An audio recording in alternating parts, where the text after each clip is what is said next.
2022 को रूस ने आधिकारिक रूप से यूक्रेन पर हमला कर दिया था।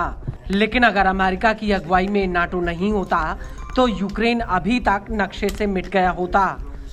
ये बात जग जाहिर है कि इस जंग में जमीन यूक्रेन की है, लेकिन अप्रत्यक्ष रूप से पश्चिम यूक्रेनियों के कंधों पर अपने हथियार रखकर पुतिन से युद्ध लड़ रहा है। और यही वजह है कि यूरोप समेत अमेरिका ने यूक्रेन में अपनी पूरी ताकत झोंक दी है, लेकिन यूक्रेन जमीनी स्तर पर युद्ध की दशा और दिशा नहीं बदल पाया। हालांकि अमेरिका द्वारा भेजे गए एयर डिफेंस सिस्टम अभी भी यूक्रेन की राजधानी कीव को एक सुरक्षा कवच देने का काम कर रहे हैं।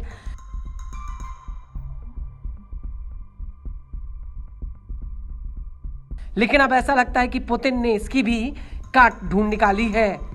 वो इसलिए क्योंकि यूक्रेन के अधिकारियों और पश्चिम के अधिकारियों ने मीडिया के सामने ये पुष्टि कर दी है कि रूस ने अपनी किंजल और इस्कंदर एम मिसाइल को अपग्रेड कर लिया है, जिसकी वजह से रशियन आर्मी पिछले 1-2 महीनों से राजधानी कीव पर लगातार इन मिसाइलों से हमला कर रही है।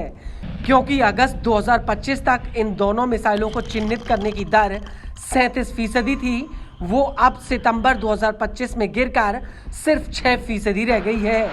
और हैरान करने वाली बात यह है कि सितंबर में रूस ने यूक्रेन के ऊपर बड़े पैमाने पर मिसाइल हमले नहीं किए थे।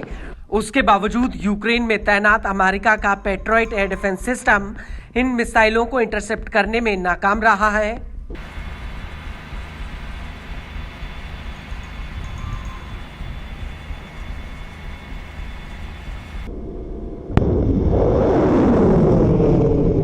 वहीं फाइनेंशियल टाइम्स ने अपनी एक रिपोर्ट में कहा कि रूसी सेना ने यूक्रेनी एयर डिफेंस सिस्टम को भेदने के लिए अपनी मिसाइलों में बदलाव कर लिया है।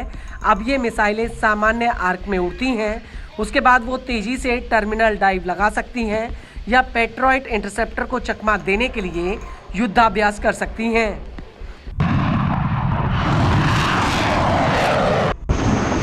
आपको बता दें कि रूस की किंजल मिसाइल परमाणु हथियार ले जाने में सक्षम है।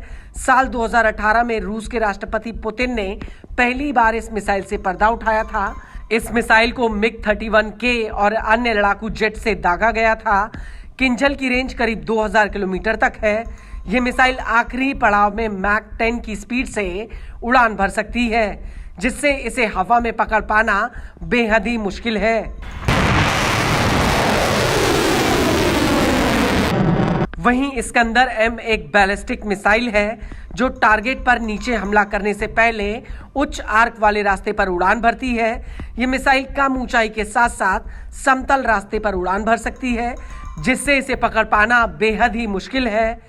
आपको बता दें कि इन दोनों ही मिसाइलों को ट्रकों से लाद कर दागा जा सकता है और इन दोनों ही मिसाइलों में हुए बदलाव की वजह से यूक्रेन के एयर डिफेंस सिस्टम की इंटरसेप्शन ताकत अचानक से कम हो गई है।